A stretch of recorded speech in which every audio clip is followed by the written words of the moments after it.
रऊफ साहब, आज आपने प्रेस कॉन्फ्रेंस भी की और आज सुप्रीम कोर्ट में उस अहम केस से मुतालिक समाअत भी थी 6 जजेस का ऑफ इस्लामाबाद हाई कोर्ट, और गुज़िश्ता हफ्ते हम बात भी करे थे। जिस दिन ये सामने आया था उस दिन भी आप हमारे शो में ही मौजूद थे।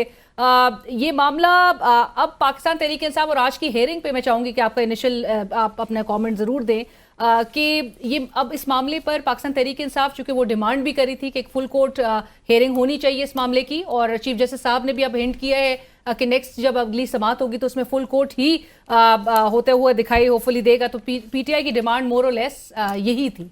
देखिए जी, thank you Alina, very kind of you. Issue जो है वो अब मामला उससे आगे जा चुका हुआ है। मैंने आज प्रेस कॉन्फ्रेंस में ये सारा कुछ कहा है। देखिए, 4 लोगों को इन्होंने इम्प्लिकेट किया हुआ है। लेटर जो लिखा गया था उसमें 4 लोग इम्प्लिकेटेड है। नंबर 1 है जी जो आपकी इंटेलिजेंस एजेंसीज है और उनके ऑपरेटिव्स हैं, ठीक है जी।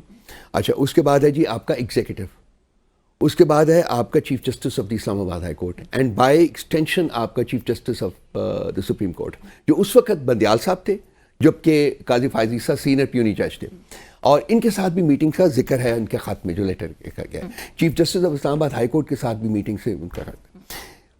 Chief justice of Pakistan justice Qazi Faez Isa ने जब पाकिस्तान के चीफ एग्जीक्यूटिव से मुलाकात की तो उन्होंने अपनी क्रेडिबिलिटी को कॉम्प्रोमाइज कर दिया था, क्योंकि जिस बंदे के साथ वो मिल रहे थे वो इम्प्लिकेटेड है लेटर में एग्जीक्यूटिव को कहा गया है कि इसने हमारे साथ इन्होंने प्रेशर डाला है। इंटेलिजेंस एजेंसी ने प्रेशर डाला है। कमीशन वो खुद नहीं बना सकते। उसमें नहीं the letter is addressed to the Supreme Judicial Council. It is not addressed which is headed by the Chief Justice of Pakistan.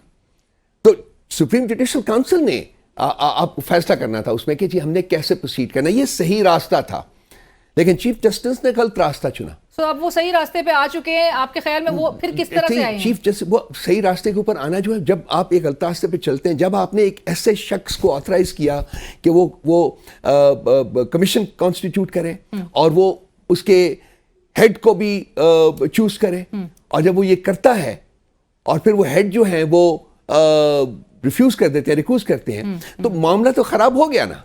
अब इसका हाल एक ही है, फुल कोर्ट बने, चीफ जस्टिस बाहर बैठे, उस बेंच का हिस्सा ना बने।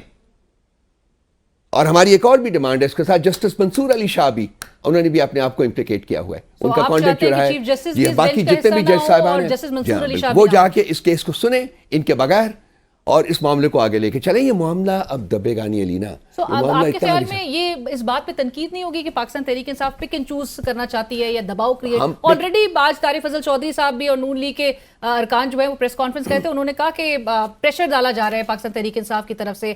तसद्दुक जिलानी साहब भी जो उन्होंने भी अपने माजरत की है इस मामले पर, उसका भी दारोमदार जो है वो आप लोग के सर जाता है। इंतहाई बेहुदा गुफ्तगू की है उन्होंने, बिल्कुल। तसद्दुक जिलानी साहब जो बहुत क्रेडिबल आदमी है, उन्होंने मामले की नौयत को समझ के अपनी सोच समझ इस्तेमाल करके उन्होंने इनकार किया है।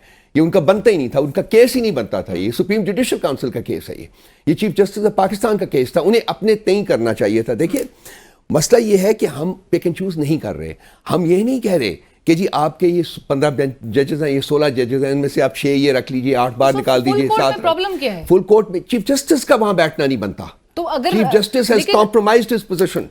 He has, by meeting the executive and authorizing him to constitute the bench, but like you mentioned, 6 जजेस के लेटर में उनसे ही अपील की जा रही है और उनसे ही इस मामले को टेकअप करने की अगर इस्तदा की जा रही है सुप्रीम जुडिशल काउंसिल को रेफर करके, तो फिर तो यानी उनको देखना चाहिए। अगर वो शुरू से ही ये रास्ता अडॉप्ट करते तो हमें कोई ऑब्जेक्शन ना होती, लेकिन शुरू में उन्होंने वो रास्ता अडॉप्ट नहीं किया। So, अब आप समझते हैं शुरू में उन्होंने, so he has compromised his position. That is what we are saying.